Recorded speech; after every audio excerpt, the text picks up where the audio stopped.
ഈ മാനസിക രോഗികളെ അല്ലെങ്കിൽ ആർക്കും വേണ്ടാത്ത ആളുകളെ സ്വന്തം വീട്ടിലേക്ക് കൂട്ടിക്കൊണ്ടുപോരാൻ പ്രചോദനമായ സംഭവം എന്തായിരുന്നു? കുറേ യാചകരായിട്ടുള്ള ആളുകളെ കൊണ്ടുവന്ന് അവർക്ക് ഭക്ഷണമൊക്കെ കൊടുത്ത് ഒരു ദിവസത്തെ പ്രോഗ്രാം വെച്ചു, നല്ല വസ്ത്രങ്ങളൊക്കെ കൊടുത്തു വിട്ടു.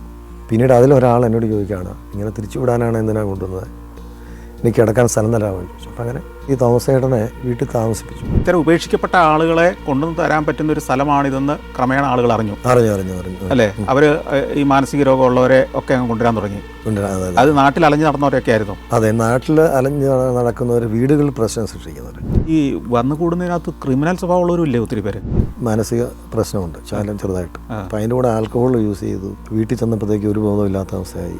അമ്മ ആയിട്ട് വഴക്കുണ്ടായി. അമ്മയോട് പയ്യൻ തിരിഞ്ഞിരിക്കാൻ പറഞ്ഞു. ഒരു സംഗതി എടുത്തിട്ട് പുറയുന്നു കൊടുത്തു, അടിച്ച് തല തെറിപ്പിച്ച് സ്പോട്ടിൽ ആളും പോയി.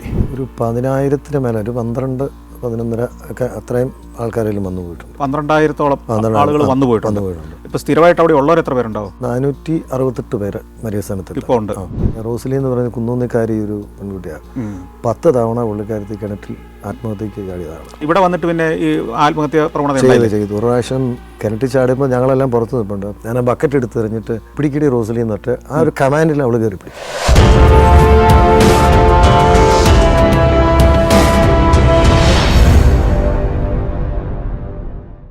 മരിയ സദനം എന്ന സ്ഥാപനത്തിൻ്റെ പേര് കേൾക്കാത്തവരധികം പേര് കോട്ടയം ജില്ലയിലുണ്ടാവില്ല. പക്ഷേ കേരളത്തിൻ്റെ മറ്റു പല ഭാഗങ്ങളിലുള്ളവർക്ക് മരിയ സദനത്തെയോ സന്തോഷ് ജോസഫ് എന്നതിൻ്റെ സാരഥിയെയോ ചിലപ്പം പരിചയം ഉണ്ടാവണമെന്നില്ല. 450-ലേറെ മാനസിക രോഗികളെ നിരന്തരം പരിചരിക്കുന്ന, അവരെ ജീവിതത്തിലേക്ക് മടക്കിക്കൊണ്ടുവരാൻ പ്രയത്നിച്ചുകൊണ്ടിരിക്കുന്ന, നിസ്വാർത്ഥമായി പ്രവർത്തിക്കുന്ന ഒരു മനുഷ്യൻ. ആ മനുഷ്യൻ അദ്ദേഹത്തിൻ്റെ കഥകൾ പറയുകയായിരുന്നു. ആ കഥകളുടെ ബാക്കി നമുക്ക് കേൾക്കാം. ഈ 400 ചില്ലാന ആളുകൾ എന്ന് പറയുന്നത് ഓരോരുത്തർക്കും വ്യത്യസ്തമായ കഥകളുള്ളവരല്ലേ, വ്യത്യസ്തമായ ജീവിത പശ്ചാത്തലത്തിൽ നിന്ന് അവരെ അതിസാഹസമായ ഒത്തിരി അഭ്യാസങ്ങളൊക്കെ കാണിച്ചിട്ടൊക്കെ ആയിരിക്കുമല്ലോ ഇവിടെ വന്നിപ്പോൾ ഒതുങ്ങി ജീവിക്കുന്നത്. അത്രയും ചില കഥാപാത്രങ്ങളെ ഇപ്പോഴും കൂടെ ഉള്ളവരുണ്ടോ? ഉണ്ട്, തീർച്ചയായിട്ടും. ഒരു സ്ത്രീ കൈ പഴുത്ത് പുഴുവരിച്ച് ഒരു വീട്ടിൽ ഒറ്റയ്ക്ക് കിടക്കുക. ആ വീടെന്ന് പറഞ്ഞാൽ അതിൻ്റെ ഫോട്ടോസ് കണ്ടു കഴിഞ്ഞാൽ നമ്മൾ ഞെട്ടിപ്പോൾ. ഭിത്തിയെ വെട്ടുകല്ലിന് കെട്ടിയ ഭിത്തി മുഴുവൻ പൊളിഞ്ഞ് കിടക്കുന്നു. ഒരു 10-15 വർഷം മുമ്പ് അതിൽ ഒടിഞ്ഞു പോയൊരു കട്ടില്, ചൂല എന്ന് പറയുന്ന സാധനം ഉപയോഗിക്കുന്നില്ല വീട്ടിൽ. അപ്പം അങ്ങനെ ഒറ്റയ്ക്ക് താമസിക്കുന്ന ഒരു സ്ത്രീ ആ നാട് സംരക്ഷിക്കുകയാണ്. അവളുടെ അത് കൊച്ചി പള്ളുരുത്തി ഭാഗത്താണ്. അപ്പോൾ ഇതിന് ആഹാരം എത്തിച്ചു കൊടുക്കും ആൾക്കാർ. ആഹാരം ഗേറ്റിങ് വരെയായി. കാരണം കൈ പഴുത്ത് സ്മെല്ല് വരാൻ തുടങ്ങിയപ്പം പുഴു അകത്തേക്ക് കയറാം. കാരണം തോർത്തിട്ട് മൂടിയൊക്കെ അതിങ്ങനെ പൊക്കി നോക്കുമ്പം പുഴുക്കൾ ഇങ്ങനെ കൈക്കകത്തുനിന്ന് ഇറങ്ങി വരുന്നു. അപ്പോൾ അത്രയും കൂടെ ആയപ്പോൾ തന്നെ ആളുകൾ അകത്തോട്ട് കയറ്റി നിർത്തി. പിന്നെ അവിടുത്തെ ഒരു മുനിസിപ്പൽ അവിടുത്തെ ഹെൽത്ത് സ്റ്റാൻഡിംഗ് കമ്മിറ്റി ചെയർപേഴ്സണ് അറിഞ്ഞ് കഴിഞ്ഞാൽ പുള്ളിക്കാരത്തേക്ക് ഒരു അലിവ് തോന്നി. ഈ എല്ലാവർക്കും അലിവുണ്ടെങ്കിലും വീട്ടിൽ കൊണ്ടുപോകാൻ പറ്റുമോ? ഇല്ല. നമ്മളങ്ങനെ കൊണ്ട് ചെയ്തതെന്ന് പറഞ്ഞാൽ അതൊരു നിയോഗമാകാം, അതങ്ങനെയാകാം. എല്ലാവർക്കും ചെയ്യാൻ പറ്റില്ല. എന്നെപ്പോലെ ചെയ്യുന്ന ഒത്തിരി ആളുകളുണ്ട് താനും. അപ്പോൾ ഇവർ ചോദിച്ചപ്പോൾ ഞാൻ പറഞ്ഞു, വിളിച്ചു, ഫോൺ വിളിച്ചിട്ട് പറഞ്ഞു, എന്നെ ഒന്ന് ഹെൽപ്പ് ചെയ്യണം. ഒരു പെണ്ണ് ഒറ്റയ്ക്കൊരു വീട്ടിൽ താമസിക്കുകയാണ്, സ്ഥലമൊക്കെ ഉള്ളത്. ഞാൻ പറഞ്ഞൊരു കാര്യം, നിങ്ങൾ അവിടെ തന്നെ മറ്റ് സ്ഥാപനങ്ങളുണ്ടല്ലോ, ഞാൻ പലരോട് ബന്ധപ്പെട്ട് നോക്കി, ആരും എടുക്കാല്ല എന്ന് പറഞ്ഞാൽ ഞാൻ ഇപ്പോൾ കട്ട് ചെയ്ത് കഴിഞ്ഞപ്പോഴത്തേക്കും വീണ്ടും വിളിച്ചു. സന്തോഷ് സാറേ, നിങ്ങളുടെ വാട്സാപ്പിലേക്ക് ഞാൻ 2-3 വീഡിയോയും ഫോട്ടോ ഇട്ടിട്ടുണ്ട്, കണ്ടു നോക്കിയിട്ട് മനസ്സിൽ എന്തെങ്കിലും കാര്യത്തിൻ്റെ തരുമ്പുണ്ടെങ്കിൽ എന്നെ ഒന്ന് സഹായിക്കുക. എന്നെയാണ് സഹായിക്കുന്ന, ആ സ്ത്രീയല്ല. ഞാൻ കണ്ടു കഴിഞ്ഞ് ഞെട്ടിപ്പോയി. ഞാൻ കൊണ്ടുവരാൻ പറഞ്ഞു. നമ്മുടെ ഇവിടെ വന്ന് നമുക്കൊരു അവരുടെ കൈ ഇവിടം മുതൽ അങ്ങോട്ട് വലുതായിട്ട് നിൽക്കുകയാണ്, മന്ത് പിടിച്ചോലെ. ഒരു വിരലിന് ഇതൊരു പത്തിയുടെ ഇത്രയും വലിയ കൈ. പെട്ടെന്ന് കണ്ടു കഴിഞ്ഞാൽ നമ്മൾക്കൊരു ഇതുണ്ടാവും. പക്ഷെ അത് ഇവിടെ ഒരു വ്രണമുണ്ട്. ആ വ്രണത്തിനകത്തുനിന്ന് ഇതിനകത്ത് മുഴുവൻ പുഴുക്കളാണ്. അപ്പോൾ ഇങ്ങനെ ചല ഒഴുകുന്നുണ്ട്. അപ്പം അത് ക്ലീൻ ചെയ്ത് അപ്പോൾ എനിക്ക് തോന്നുന്നു ഒരു 1-2 ആഴ്ച കൊണ്ട് പുള്ളിക്കാരി സഹകരിക്കാല്ല. ഇത് കൈ വിട്ടു പോകുന്നു. ഇങ്ങനെ പലരെ കിട്ടിയിട്ടുണ്ട്. അവസാനം മനസ്സിലായി, ഈ വെയിൻ കൂട്ടി ഒരു റബ്ബർ ബാൻഡ് ഇട്ട് വെച്ചിരുന്നത് എത്രയോ കാലം മുമ്പ്, വർഷങ്ങൾക്ക് മുമ്പ് ഇട്ടേക്കുന്നത്. അപ്പോൾ ബ്ലഡ് സർക്കുലേഷൻ പോയി, അത് ഇൻഫെക്റ്റഡ് ആയി, അത് ഇങ്ങനെ പഴുത്ത് പുഴുവായി, അങ്ങനെ ഒരു അവസ്ഥയിലേക്കാണ്. ഇവർ മാനസിക പ്രശ്നമുള്ള ആളാണ്. നേരത്തെ മാനസിക പ്രശ്നമാണ്. ഒരു ബ്രദറുണ്ട് അവർക്ക്, പക്ഷെ അയാളൊന്നും വീട്ടിൽ ചെല്ലില്ല. അത് ഇങ്ങനെ കറങ്ങി നടക്കാനാണ്. ഈ 2 പേര് മാത്രമേ ഉള്ളൂ വീട്ടിൽ. അപ്പോൾ ഇത് പിന്നെ ഡ്രസ്സ് ചെയ്ത് അവിടെ പിന്നെ മാസങ്ങൾ കൊണ്ടാണ് അത് റെഡിയായി വന്നു. അതുപോലെ ഒരിക്കൽ ഈ പൈക പ്രദേശത്തു നിന്നൊരു ഒരു ഫോൺ വന്നു. ഇവിടെ ഒരു വെയിറ്റിംഗ് ഷെഡിൽ ഒരാളിരിപ്പുണ്ട്, മാനസിക നില തകർന്നതാണ്. കുറേ ദിവസമായിട്ട് ആളുകൾ വെയിറ്റിംഗ് ഷെഡിൽ നിൽക്കുന്നില്ല. പൈക ഗവൺമെൻറ് ഹോസ്പിറ്റലിൻ്റെ വാതിക്കലത്തെ വെയിറ്റിംഗ് ഷെഡ്. അപ്പോൾ ഇത് പിടിച്ചുകൊണ്ട് വരുന്ന ആൾ വലിയ പുലിയാന്നോർത്തല്ലേ നമ്മളില്ലെന്ന്. ചെന്നപ്പോൾ ഒരു ചെറിയൊരു മനുഷ്യൻ, അയാളവിടെ ഒരു വെയിറ്റിംഗ് ഷെഡിൻ്റെ ബെഞ്ചാല സിമെൻറ്റ് ബെഞ്ചാലിരുന്നിട്ട് കാലേന്ന് ഇതുപോലെ ഒരു സംഗതി ഒഴുകി ഭയങ്കര സ്മെല്ല, പഴുത്തിരിക്കുക. അപ്പോൾ ഈ പുള്ളിക്ക് ഇത് അറിയത്തില്ല തന്നെ ചെയ്യേണ്ടതെന്ന്. അപ്പം അങ്ങനെ ഒത്തിരി, അതായത് സ്വഭാവം. പിന്നെ ഇയാളെ കൊണ്ടുവന്ന് എന്ത് ചെയ്തു? ഇവിടെ ഞാനത് അവിടെ വെച്ച് തന്നെ ക്ലീൻ ചെയ്തു. കാരണം അല്ലാതെ വണ്ടിക്കകത്ത് കയറ്റാൻ പറ്റിയല്ല. അപ്പോൾ കാലയിലൊരു ഫോഴ്സപ്സിന് ഇങ്ങനെ ഒരു സാധനം എടുത്ത് അങ്ങ് മാറ്റി ഒരു തുണിയുടെ കഷ്ണം ഉണ്ടായിരുന്നു. അതിൻ്റെ അട്ടിയിൽ അതിൻ്റെ വീഡിയോ കാണണം. ഒരു ആയിരക്കണക്കിന് പുഴു എന്ന് പറഞ്ഞാൽ ഇങ്ങനെ ഞൊളക്കാണ്. അപ്പം ഇങ്ങനെയുള്ള ആളുകളുടെയൊക്കെ പേര് ചോദിക്കുമ്പോൾ പലപ്പോഴും പറയുന്നത് ദൈവത്തിൻ്റെ പേരാണ്. ഞാൻ പേരെന്താണ്? മാധവൻ. വേറെ ഒരിക്കലൊരാൾ കരുണാകരനെ കണ്ടു. അത് ഈ പറഞ്ഞാൽ ഈ എച്ചിൽ വാരി ഹോസ്പിറ്റലിൻ്റെ വാതിൽക്കന്ന്, ചെറുപുഷ്പ ഹോസ്പിറ്റലിൻ്റെ വാതിൽക്കന്ന് ശേഖരിക്കണം. അതിൻ്റെ അകത്ത് ഹോസ്പിറ്റലിൽ പഞ്ഞിയുണ്ട്. അത് കുറച്ച് പുള്ളി വാരി തിന്നുകയും ചെയ്യും, പിന്നെ വാരും. ഇത് കണ്ടിട്ടൊരു മനുഷ്യനെ അങ്ങോട്ട് സഹിക്കാൻ പറ്റുന്നില്ല.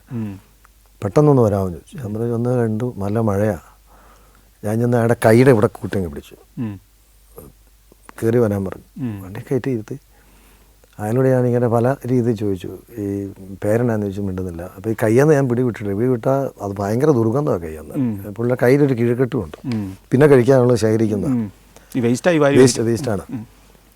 അപ്പോൾ ആ പോയ വഴി അയാളുടെ മലയാളത്തിൽ ചോദിച്ചു, ഉങ്ക പേരെന്നാന്ന് ചോദിച്ചു. അതിനും മറുപടിയില്ല. ആപ്കാ നാം ക്യാ ഹേ? മേരാ നാം കരുണാകരനല്ല, ഭഗവാൻ ഹേ. മനസ്സിലായ? പുള്ളി പറഞ്ഞ ഭാഷയാണ്. എൻ്റെ പേര് ഭഗവാൻ എന്നാണ്. ഈ ഭഗവാൻ ഇപ്പം അസുഖമൊക്കെ ഭേദമായി കോട്ടയത്തൊരു സ്ഥാപനത്തിലുണ്ട്. അല്ല, ഒന്നും ചെയ്യുന്നില്ല, പ്രായമായി. ഇതേപോലെ തന്നെ നല്ലൊരു കാരണവരായിട്ട് നിൽപ്പുണ്ട്, ഒരു വൃത്തസ്ഥാനം. എനിക്ക് ഈരാറ്റുപേട്ട ഭാഗത്തുനിന്ന് മൂന്നിലം എന്ന് പറഞ്ഞ സ്ഥലത്ത് ഒരു ഫോൺ വന്നു. ഫോൺ വന്നിട്ട് പറഞ്ഞു, ഒരാളിങ്ങനെ വഴിയെ നടക്കുകയാണ്. ആളെ കണ്ട കുട്ടികളെ പിടിക്കും.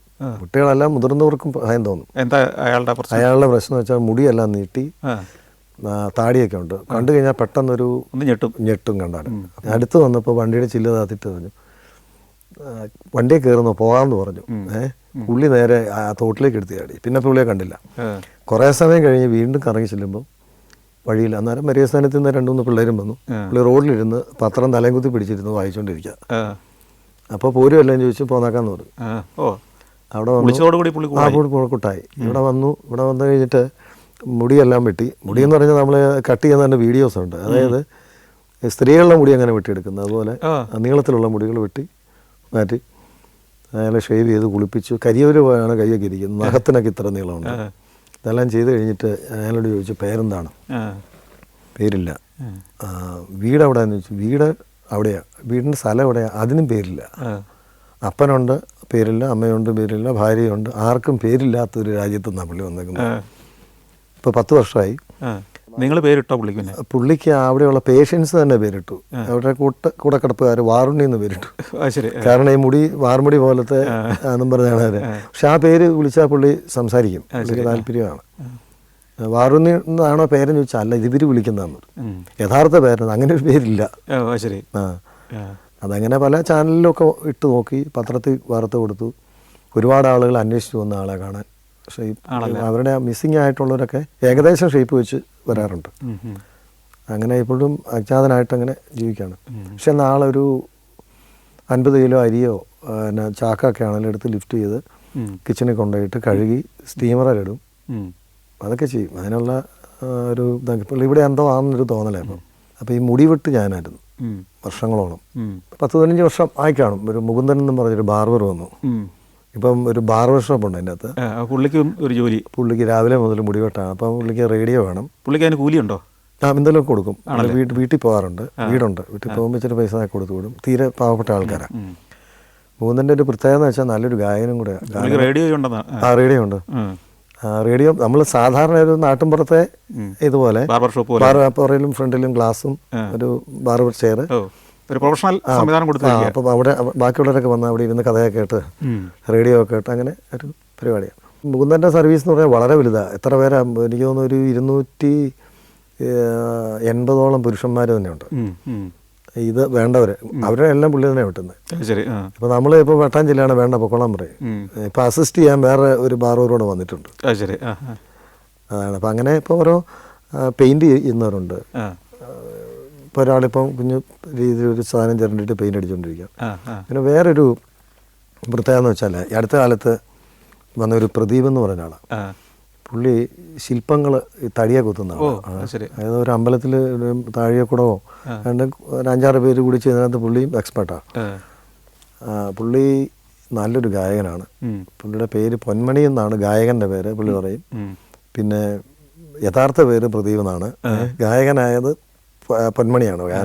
എല്ലാ പാട്ടും പള്ളിക്കെട്ട്, ശബരിമലയ്ക്ക്, ശങ്കര, ഇതൊക്കെ നല്ലതായിട്ട് പാടും. ഇവർ ഇവിടെ വെച്ച് മരിച്ചു കഴിഞ്ഞാൽ ഇത് വളരെ കെയർഫുൾ ആവണ്ടേ? ഈ മരണം എന്ന് പറയുന്നത് നമ്മൾ ഉത്തരവാദിത്വം പറയേണ്ട ഒരു കാര്യമല്ലേ അവിടെ? തീർച്ചയായിട്ടും. അപ്പോൾ അതെങ്ങനെയാണ് അതിൻ്റെ പ്രൊസീജിയറൊക്കെ? അപ്പോൾ ഒരു ഉദാഹരണം പറയാം. ഒരിക്കലും ഈ പട്ടിത്താനം ഭാഗത്ത് ഒരു കോളനിയിൽ ഒരു പെൺകുട്ടിയെ നമ്മുടെ ഒരു സൈക്കാട്രിസ്റ്റ് ഡോക്ടർ റോയിയുടെ ചികിത്സയിൽ 30 വർഷത്തോളമുള്ള ഒരു, അതായത് 10 വയസ്സ് മുതൽ തന്നെ പ്രശ്നങ്ങളുള്ള. പക്ഷേ ഇദ്ദേഹം ഈ പുള്ളിക്കാരത്തേക്ക് അസുഖം വന്നു കഴിഞ്ഞാൽ വസ്ത്രമില്ലാതെ ഇറങ്ങി നടക്കും. അത് രാത്രിയെന്നോ പകലൊന്നുമില്ല. ചിലരൊക്കെ അത് മുതലാക്കുന്നവരുണ്ട്. അപ്പോൾ ഈ പെണ്ണിനെ ഇങ്ങനെ പര്യവസാനത്തിൽ എടുത്തു. അന്ന് ഞാൻ മറക്കാത്തൊരു ദിവസമാണ് ലോക മാനസികാരോഗ്യ ദിനം. പര്യവസാനത്തിൽ ഡോക്ടേഴ്സൊക്കെ വന്ന് നല്ലൊരു മീറ്റിംഗ് ഒക്കെ കഴിഞ്ഞ് തൊടുപുഴയിലൊരു സ്ഥാപനത്തിലേക്ക് ഞാൻ പോവാണ് മീറ്റിങ്ങിന്. ആ സമയത്ത് വൈഫ് വിളിച്ചിട്ട് പറഞ്ഞു, ഈ പറഞ്ഞ ബിന്ദു എന്ന് പറഞ്ഞ പെണ്ണ് മരിച്ചു കിടപ്പുണ്ട്. എന്നാ പറ്റിയത്? പെട്ടെന്ന് അവൾ ആ കിടന്ന കിടപ്പിൽ മരിച്ചുപോയി. അപ്പോൾ പോലീസിൽ അറിയിക്കാൻ പറഞ്ഞു. പോലീസ് സ്റ്റേഷനിൽ വന്നു. അവർ പറഞ്ഞു, നിങ്ങൾ റൂമിൽ നിന്ന് എല്ലാവരും മാറിയിട്ട് ഇത് ലോക്ക് ചെയ്ത് തരാം. അപ്പോൾ തന്നെ വൈകുന്നേരമായി. അപ്പോൾ നാളെ ഒന്ന് നമുക്ക് ഇൻവെസ്റ്റിഗേഷനൊക്കെ ചെയ്യാം, അതൊക്കെ ചെയ്യാമെന്ന് പറഞ്ഞ് വൈകുന്നേരം ആയപ്പോഴേക്കും ഒരു രാത്രി ഞാൻ തിരിച്ചു വരുമ്പോൾ 10-10:30 ഒരു കുറേ വണ്ടികൾ കിടപ്പുണ്ട് മുറ്റത്ത്. ഒരു ഇലക്ഷൻ കാലം, പല പാർട്ടിയുടെ ആൾക്കാർ വന്നവർക്കൊക്കെ യാതൊരു ബോധമില്ലാത്ത രീതിയിൽ കള്ളു പിടിച്ചിട്ടുണ്ട്. അവരെല്ലാവരും വിളിച്ചിട്ട് നമ്മളെ ക്വസ്റ്റ്യൻ ചെയ്യുക, ഇതിനെ പറ്റിയതാ, താനെന്നാ കാണിച്ചതാണ്, മനസ്സിലായി, അങ്ങനത്തെ ചില ചോദ്യങ്ങളായി. ഞാൻ നേരെ CA വിളിച്ചു. പുള്ളി പറഞ്ഞു, അമ്മമാരോട് ഇങ്ങോട്ട് വരാൻ പറയാൻ പറഞ്ഞു. വേറെ ചിലർ വന്നിട്ട് അതിനകത്ത് ഒരു ബോഡി കാണണം. ബോഡി കാണാൻ വന്നവരൊന്നും ഇവരുടെ ആരുമല്ല. ഒരുത്തൻ വന്നിട്ട് ഇങ്ങനെ ടോർച്ച് എടുത്തിട്ട് എല്ലാ ഭാഗങ്ങളും പരിശോധിക്കുന്നു. പിന്നെ അവനെ കഴിഞ്ഞപ്പോൾ അടുത്ത ഈ പിന്നെ നമ്മൾ സിനിമയ്ക്കകത്ത് വരുന്നല്ലേ, സുരേഷ് ഗോപി വരുന്ന മമ്മൂട്ടി വരുമെന്ന് പറഞ്ഞാൽ CBIയുടെ ഏറെക്കുറിപ്പ് പോലെ നമ്മളതിന് പ്രതിയായി. അതിനകത്ത് എന്നെ ക്വസ്റ്റ്യൻ ചെയ്യുക, നമ്മളെ വളയുക. അപ്പോൾ രാത്രി ആയപ്പോൾ പോലീസുകാർ പിന്നെ വന്നു. എന്നിട്ട് എല്ലാവരും പറഞ്ഞു വിട്ടു, രാവിലെ വന്നാൽ മതി. രാവിലെ ഒരു 200 പേരെങ്കിലും ഉണ്ട് പര്യവസാനത്തിന് ചുറ്റും, പല പല വണ്ടികളിൽ. ഇതെന്നാണെന്ന് അറിയണമല്ലോ, അതൊക്കെയാണ് സംഭവം. അപ്പോൾ പോസ്റ്റ്മോർട്ടം ചെയ്യൂല, അതായാലും പോസ്റ്റ്മോർട്ടം ചെയ്താൽ നടക്കേണ്ട. പോലീസ് വന്നു, ഒരു വനിതാ പോലീസ് വന്ന് ഇൻക്വസ്റ്റൊക്കെ എഴുതി ആംബുലൻസ് കയറ്റി കഴിഞ്ഞിട്ട് എന്നോട് വന്നിട്ട് പറഞ്ഞു, നമുക്കൊരു അരിയുള്ളൊരു വെച്ചാൽ സന്തോഷേട്ടനും കൂടെ പറയും, എനിക്ക് പേടി അവന്മാരുടെ കൂടെ പോകാനെന്ന് പറഞ്ഞു. ഈ പോലീസുകാർ അങ്ങനെ വിട്ടോ, ഞങ്ങൾ പുറകിനുണ്ടെന്ന് പറഞ്ഞു. ഞാനൊരു വണ്ടിയാൽ പുറകിന് ചില്ലാണ്. ഒരുത്തന്നെ എൻ്റെ അടുത്ത് വന്നിട്ട് പറഞ്ഞു, ഇയാൾ പോകാൻ വരട്ടെന്ന് പറഞ്ഞു. പോസ്റ്റ്മോർട്ടം റിപ്പോർട്ട് അറിഞ്ഞിട്ട് പോയാൽ മതി എന്ന് പറഞ്ഞു. അത്രയും കൂടെ ആയപ്പോഴത്തേക്ക് എനിക്കങ്ങോട്ട് നമ്മൾ ചെയ്തതും ഇല്ല, മനസ്സിനും വിഷമമായി. അന്നേരം ഒരു പയ്യൻ ഓടി വന്നിട്ട്, അങ്ങനെ സംസാരിക്കണ്ട കേട്ടോ, ചേട്ടൻ പോകും, ഞാൻ കൈകാര്യം ചെയ്തോളാം എന്ന് പറഞ്ഞു. എന്നെ റോയ് ഡോക്ടറെ ക്യാബിനകത്ത് കൊണ്ടിരുത്തി. അതിന് പാലാസി എന്നെ വിളിച്ചു. ഞാൻ ജയന്തരമുള്ള സാറേ, സന്തോഷം ഇനി ആവശ്യമില്ലാത്ത പരിപാടിക്ക് പോകുമെന്ന് ചോദിച്ചു. ഈ ബോഡി ഏറ്റെടുത്താൽ പിന്നെ പോലീസിൻ്റെ കടമ. ഈ താങ്കൾ പ്രതിയാണ്, താങ്കളുടെ പേര് നടപടി വരും, പോകണ്ട, അവിടെ പോയി എന്തിനത് കേൾക്കുന്നത്, തിരിച്ചു പോരാൻ പറഞ്ഞു. ഞാൻ പിന്നെ ഇങ്ങനെയുള്ള സ്ഥലങ്ങളിൽ പോകാതിരിക്കാന്നേ ഉള്ളൂ. പക്ഷേ ഒത്തിരി സംഭവങ്ങൾ അങ്ങനെയുണ്ട്. ഈ വല്ലാതെ തെറ്റിദ്ധരിക്കുന്ന ആളുകൾ എന്ന് പറയുന്നത് റിലേറ്റീവ്സ് പോലും അല്ല, ഈ വെറുതെ വരുന്നവര് ഓളം ഉണ്ടാക്കാൻ വരുന്നത്. അവരെ അതുണ്ടാക്കിയാണെന്നൊക്കെ പറഞ്ഞേ. ഇതിനെ അതിൽ പോസ്റ്റ്മോർട്ടം റിപ്പോർട്ട് വന്നു. ആ പെണ്ണിന് പിന്നെ വയറിനകത്തൊരു വലിയൊരു പ്രശ്നം ഉണ്ടായിരുന്നു. അതിന് ട്രീറ്റ്മെൻ്റ് ഉണ്ട്. ഇത്രയും കെട്ടാണ് ചീട്ടുകൾ. ഇതൊന്നും കാണിക്കാനോ സംസാരിക്കാനോ ഒന്നും ഇവർ സമ്മതിക്കാമല്ലോ. അത് പ്രശ്നമില്ല, നോർമൽ ആയിട്ടുള്ളൊരു ഡെത്തായിരുന്നു. ചിലർ സൂയിസൈഡ് ചെയ്യാറുണ്ട്. നമ്മൾ സംസാരിച്ചുകൊണ്ട് നിൽക്കുന്നതിനിടയ്ക്ക് പോയി ചെയ്യും. അങ്ങനെ പല സൂയിസൈഡ് ഉണ്ടായിട്ടുണ്ട്. ഇപ്പം എല്ലാവരും പറയും സൂയിസൈഡ് ചെയ്ത് കഴിഞ്ഞാൽ അപ്പോഴേ ചെത്തിക്കണ്ടിച്ച് ഹോസ്പിറ്റലിൽ കൊണ്ടുപോയിട്ടു എന്നൊക്കെ പറയാം. പക്ഷെ അങ്ങനെ ചെയ്യുന്ന അപകടമാണ്. ആൾക്കാരെ മാറ്റുക, അവിടെ സീൽ ചെയ്യുക, വന്ന് കണ്ട എല്ലാവരും ബോധ്യപ്പെട്ടതിന് ശേഷം മാത്രം. ഒരിക്കലും ഇവിടെ ഈ ജംബോ സർക്കസ് ഇവിടെ വന്നു ഈരാറ്റുപേട്ടയിൽ. അപ്പോൾ അതങ്ങനെ നടന്നുകൊണ്ടിരിക്കുന്നു. അപ്പോൾ ഇത് സംഭവം കൂട്ടിക്കലർത്തി പറയണ്ട. നമുക്ക് കിട്ടുന്നതെന്ന് വെച്ചാൽ പാലാപ്പള്ളിക്കകത്ത് ഒരുത്തം കയറി ബഹളം ഉണ്ടാക്കുക. അങ്ങനെ 24 വയസ്സേ പ്രായമുള്ളൂ, നല്ല ബോഡി, നല്ലൊരു പയ്യൻ. അവനെ പോലീസാണ് കൊണ്ടിരുന്നത്. അവിടെ നിർത്തി. അപ്പോൾ യാക്കോബായ സഭ എന്ന് കുറേ 4 ഡീക്കന്മാർ ഇവിടെ സർവീസിന് വന്നിട്ടുണ്ട്. അവരുടെ എക്സ്പീരിയൻസിൻ്റെ ഭാഗമായിട്ട് ഇവിടെ താമസിക്കുക. അപ്പോൾ അതിലൊരാൾ ഇവനോട് സംസാരിച്ചപ്പോൾ ഇവൻ തമിഴനാണ്. വളരെ കാലം മുമ്പ് വീട് വിട്ടു പോകുന്നത്, സർക്കസിൽ കുതിരനോട്ടമാണ് പണി. സർക്കസിൽ പെട്ട ആളാണ്, കുതിര നോക്കുക ആയിരുന്നു. ഇവനിതെല്ലാം പറയും. നമ്മുടെ അടുത്ത് വന്നു കഴിഞ്ഞാൽ അങ്ങോട്ട് ഏതാണ്ടൊക്കെ ഒരു നോർമൽ പോലെയൊക്കെ വന്നു. അപ്പോൾ അധിക ദിവസങ്ങളില്ല. ഒരു ദിവസം രാവിലെ ഒരു 5 മണിയായപ്പം ഈ ബ്രദേഴ്സും ഉള്ള സമയം ആള് മരിച്ചു കിടക്കുന്ന നിലത്ത് രാവിലെ പല്ല് തേച്ച് ചായ കുടിച്ചതാണ്. തറ കിടപ്പുണ്ട്, മരിച്ചു കിടക്കുക.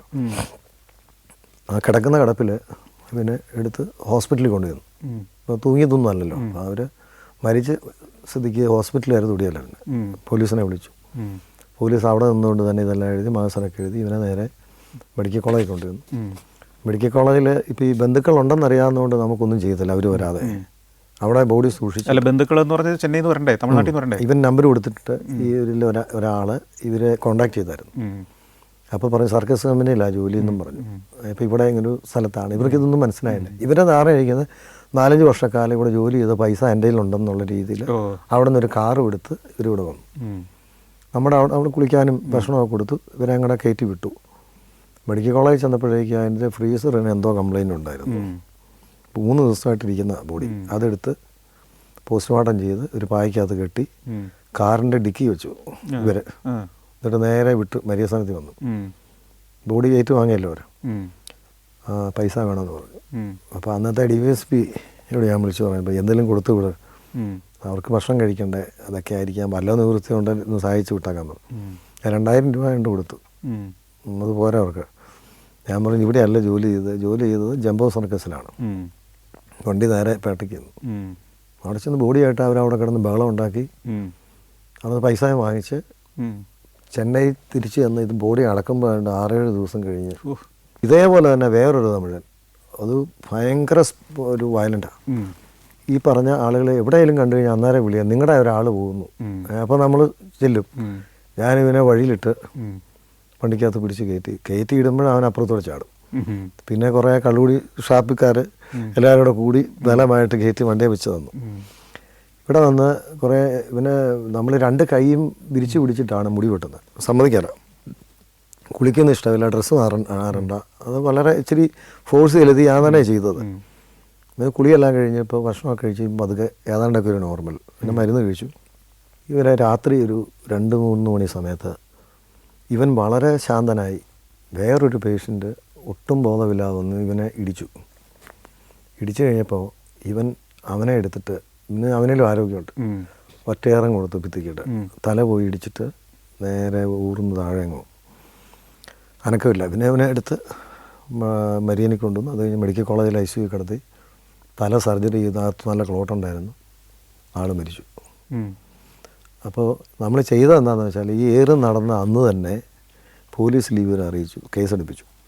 ഇല്ലെങ്കിൽ ഇത് ആളാരാന്ന് പറയാല, ഇവൻ ചാടിപ്പോകും കൂടെ ചെയ്താൽ പ്രശ്നം, കൺട്രോൾ ചെയ്താൽ പ്രൊട്ടക്റ്റ് ചെയ്ത് നിർത്തിയാക്കാൻ പറഞ്ഞു. എന്നിട്ട് മരിച്ചു കഴിഞ്ഞപ്പം പോലീസ് വന്നവനെ കൊണ്ടുപോയി കൊലക്കേസാണ്. അപ്പോൾ ആളിപ്പോൾ അബ്സല്യൂട്ട്ലി നോർമലാണ്. പൂജപ്പുര ജയിലിലുണ്ട്.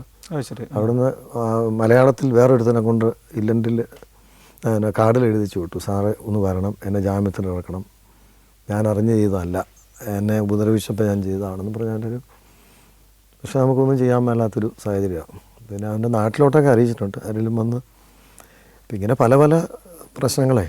ഇത് ഈ മാനസിക രോഗികളല്ലാത്തവരും ഇപ്പോൾ ഇല്ലേ അവിടെ മര്യാദ? ഉണ്ട്.